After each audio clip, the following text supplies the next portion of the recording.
Assalamualaikum warahmatullahi wabarakatuh. Yang terhormat, Bapak Angga Hardiansyah, SGZ MSI, selaku dosen pengampu mata kuliah Metodologi Penelitian.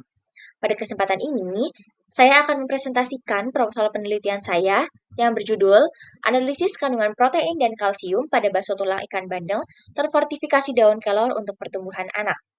Sebelumnya perkenalkan, saya Sofa Hartiana dengan NIM 2207026097. Proposal ini terdiri dari 3 bab. Bab pertama adalah pendahuluan, bab kedua adalah kajian pustaka, dan bab ketiga adalah metode penelitian. Hal yang melatar belakangi penelitian ini adalah karena prevalensi balita pendek di Indonesia tergolong tinggi, yaitu ada di angka 11,5%, sedangkan untuk balita sangat pendek ada di angka 19,3%. Pencegahan stunting dapat dilakukan dengan pemberian asupan protein dan kalsium yang cukup. Asupan protein dan kalsium baik untuk pertumbuhan tubuh dan juga untuk pembentukan tulang. Kementerian Kesehatan Republik Indonesia bekerjasama dengan Kementerian Kelautan dan Perikanan membuat program Gemar Ikan, yaitu Gerakan Masyarakat Makan Ikan, sebagai upaya untuk pencegahan stunting. Upaya tersebut juga dapat dilakukan dengan cara memanfaatkan limbah tulang ikan yang dihasilkan oleh industri pengolahan ikan untuk dibuat menjadi produk seperti tepung tulang ikan. Selain itu, diperlukan fortifikasi bahan lain seperti daun kelor yang kaya akan vitamin dan mineral sebagai pemanfaatan pangan lokal secara maksimal. Sehingga diperlukan adanya pengembangan produk seperti bakso tulang ikan bandeng dan daun kelor yang diharapkan memberikan asupan protein dan kalsium yang tinggi yang baik untuk pertumbuhan anak sebagai upaya pencegahan stunting.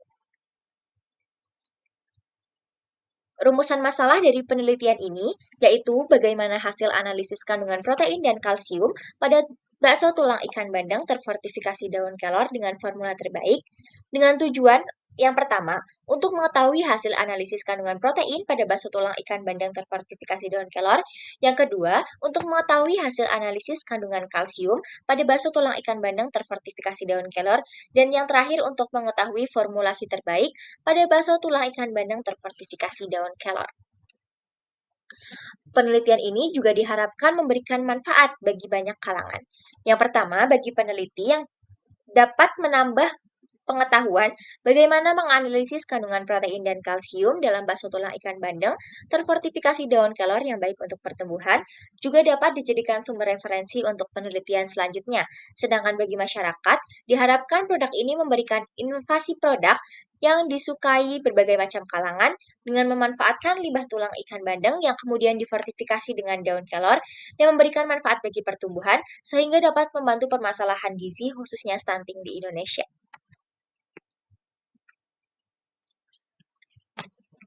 Penelitian ini didasarkan oleh penelitian-penelitian terdahulu.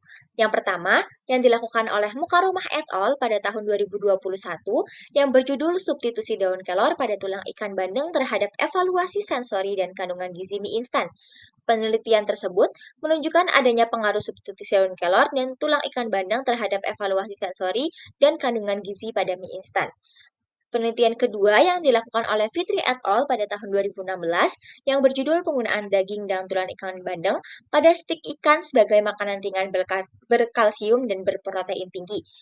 Penelitian tersebut menunjukkan bahwa penggunaan daging dan tulang ikan bandeng dapat memberikan pengaruh pada kadar protein dan kalsium serta uji kesukaan.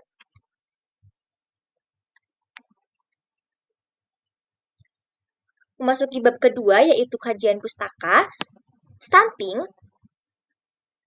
merupakan kondisi di mana anak mengalami kekurangan gizi yang dapat dilihat dari tinggi badan yang tidak sesuai dengan usianya. Faktor penyebab stunting ada dua, yaitu faktor langsung dan juga tidak langsung. Selain itu, terdapat juga faktor penentu yang berperan terhadap kejadian stunting, seperti pemberian MPASI. Melalui penelitian ini, diharapkan produk yang dihasilkan dapat dijadikan sebagai alternatif MPASI yang dapat diberikan kepada balita.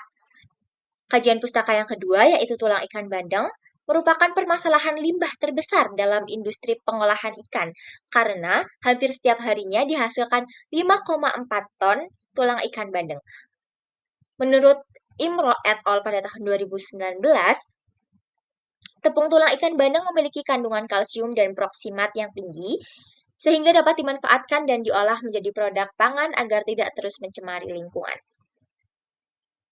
Kajian pustaka yang ketiga adalah daun kelor, merupakan tanaman perdu dengan tinggi 7 hingga 11 meter, yang mudah kita jumpai karena termasuk ke dalam pangan lokal. Akan tetapi, daun kelor ini masih belum banyak digunakan secara maksimal oleh masyarakat sekitar.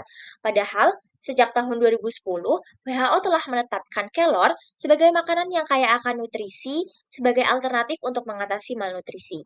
Hal tersebut dibuktikan oleh penelitian Fatmawati et al. Pada tahun 2023 yang menunjukkan bahwa terdapat perubahan yang signifikan dari pengaruh daun kelor terhadap pencegahan stunting pada anak. Selanjutnya adalah bakso. Bakso merupakan makanan Indonesia yang sangat populer dan disukai oleh berbagai kalangan. Hal tersebut dibuktikan oleh Badan Statistik Nasional pada tahun 2022 bahwa konsumsi bakso pada tahun tersebut mencapai angka 194.290 per minggunya, sehingga bakso memiliki banyak peluang untuk terus dikembangkan. Metode analisis protein yang digunakan dalam penelitian ini adalah metode Geldal, karena metode ini memiliki keunggulan, yaitu memiliki keakuratan yang tinggi dan dapat digunakan pada berbagai jenis sampel. Prinsip kerja metode ini dengan cara mendestruksikan sampel dengan asam sulfat yang kemudian dikatalisis dengan katalisator yang tepat agar menghasilkan amonium sulfat, lalu disuling dan dititrasi untuk mendapatkan hasilnya. Sedangkan metode analisis kalsium yang digunakan peneliti adalah atomic absorption spectrophotometry atau spektrofotometri serapan atom. Prinsip kerja metode ini adalah dengan mengabsorpsi cahaya oleh atom yang terstimulus dari keadaan dasar dan mengabsorpsi radiasi dari sumber cahaya dengan panjang gelombang tertentu. Pemilihan metode ini dikarenakan karena AAS merupakan metode yang selektif, spesifik, dan relatif murah. Yang terakhir ada uji organoleptik yang merupakan metode analisis yang dilakukan dengan sensor indera manusia yang meliputi mulut, hidung, kulit, yang meliputi warna, rasa, aroma, dan juga tekstur. Hipotesis yang ditetapkan pada penelitian ini, yang pertama ada hipotesis 0, yaitu tidak terdapat pengaruh pada fortifikasi daun kelor pada pembuatan bakso tulang ikan bandeng terhadap kandungan protein, tidak terdapat pengaruh pada fortifikasi daun kelor pada pembuatan bakso tulang ikan bandeng terhadap kandungan kalsium, dan juga tidak terdapat pengaruh pada fortifikasi daun kelor pada pembuatan bakso tulang ikan bandeng terhadap daya terima. Sedangkan hipotesis alternatif atau HA-nya, yang pertama, terdapat pengaruh pada fortifikasi daun kelor pada pembuatan bakso tulang ikan bandeng terhadap kandungan protein. Yang kedua, terdapat pengaruh pada fortifikasi daun kelor pada pembuatan bakso tulang ikan bandeng terhadap kandungan kalsium. Dan yang terakhir, terdapat pengaruh pada fortifikasi daun kelor pada pembuatan bakso tulang ikan bandeng terhadap daya terima. Memasuki bab ketiga, yaitu metode penelitian. Penelitian ini menggunakan metode kuantitatif dengan jenis penelitian eksperimental dan desain penelitian rancangan acak lengkap. Terdapat 5 perlakuan dan 3 perlakuan sehingga total unit percobaan adalah 15 unit. Untuk perlakuannya sendiri, di sini ada 5 yaitu F0, F1, F2, F3, dan juga F4. F0 digunakan sebagai kontrol dengan perbandingan tulang ikan bandeng dengan daun kelor adalah 100 banding 0%. F1, perbandingan tulang ikan bandeng dengan daun kelor yaitu 90 banding 10%. F2, dengan perbandingan tulang ikan bandeng dan daun kelor adalah 80 banding 20%. F3, perbandingan tulang ikan bandeng dengan daun kelor adalah 75 banding 25%. Dan yang terakhir F4 adalah perbandingan tulang ikan bandeng dengan daun kelor sebanyak 70 banding 30%. Yang dilakukan dengan 3 kali pengulangan. Tempat dan waktu penelitian pada bulan September hingga bulan November 2024, peneliti melakukan penulisan proposal. Pada bulan Januari hingga bulan Februari 2025, peneliti akan melakukan penelitian terhadap kandungan protein dan kalsium pada bakso tulang ikan bandeng terfortifikasi daun kelor dan juga uji organoleptiknya. Sedangkan pada bulan Maret dan hingga bulan April 2025, peneliti diharapkan melakukan penulisan dan juga revisi laporan. Penelitian ini dilakukan di Laboratorium Gizi Fakultas Psikologi dan Kesehatan dan Laboratorium Fakultas Sains dan Teknologi UIN Wali Songo Semarang.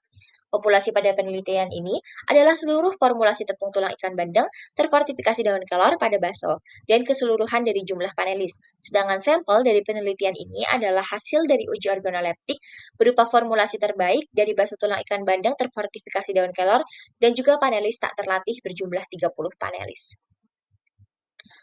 Variabel penelitian dan definisi operasional pada penelitian ini yang pertama, variabel penambahan daun kelor pada pembuatan bakso tulang ikan bandeng dengan definisi operasionalnya, penambahan daun kelor dengan perbandingan tepung tulang ikan bandeng pada proses pembuatan bakso dengan skala ukurnya yaitu ordinal. Hasil yang didapatkan yaitu ada P0, P1, P2, P3, dan juga P4.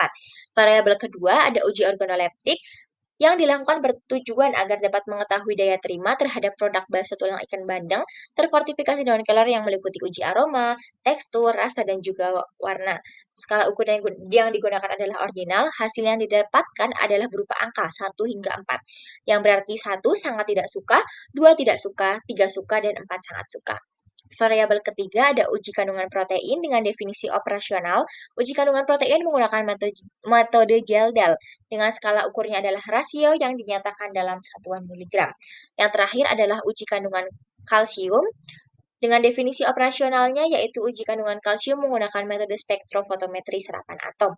Skala ukur yang digunakan adalah rasio yang dinyatakan dalam satuan miligram. Prosedur pada penelitian ini mencakup 3 tahapan. Ya, tahap pertama yaitu persiapan alat dan bahan pembuatan bakso tulang ikan bandeng terfortifikasi daun kelor. Tahap kedua yaitu pembuatan bakso tulang ikan bandeng terfortifikasi daun kelor dengan 4 formula dan 1 kontrol. Pada tahap kedua ini meliputi beberapa tahapan lagi. Tahap yang pertama yaitu pembuatan tulang ikan bandeng. Mohon maaf, pada tahap pertama yaitu pembuatan tepung tulang ikan bandeng, tahap kedua adalah penghalusan daun kelor, dan tahap ketiga baru pembuatan bakso tulang ikan bandeng terfortifikasi daun kelor. Tahap ketiga pada penelitian ini ada uji organoleptik yang meliputi rasa, aroma, warna, dan tekstur yang dilakukan oleh 30 panelis tak terlatih. Yang terakhir adalah tahap uji laboratorium, yaitu uji kandungan protein menggunakan metode Geldal dan juga uji kadar kalsium menggunakan metode spektrofotometri serapan atom pada bakso tulang ikan bandeng terfortifikasi daun kelor dengan formulasi terbaik. Analisis data dari hasil uji organoleptik terhadap bakso tulang ikan bandeng terfortifikasi daun kelor dilakukan dengan program statistik SPSS menggunakan uji ANOVA. Apabila dari uji tersebut terdapat hasil yang signifikan dan menunjukkan angka di bawah 0,05%, maka perlu dilakukan uji lanjutan menggunakan Duncan Multiple Test. Hasil dari uji organoleptik inilah yang digunakan untuk menentukan bakso yang paling disukai oleh panelis dan kemudian dilakukan uji kandungan protein dan kalsium di Laboratorium Gizi Fakultas Psikologi dan Kesehatan dan Laboratorium Sains dan Teknologi UIN Wali Songo Semarang. Sekian presentasi yang dapat saya sampaikan. Apabila ada tutur kata dan perbuatan yang kurang berkenan, saya mohon maaf yang sebesar-besarnya. Saya harap kita dapat melanjutkan diskusi ini di lain waktu. Terima kasih. Wassalamualaikum warahmatullahi wabarakatuh.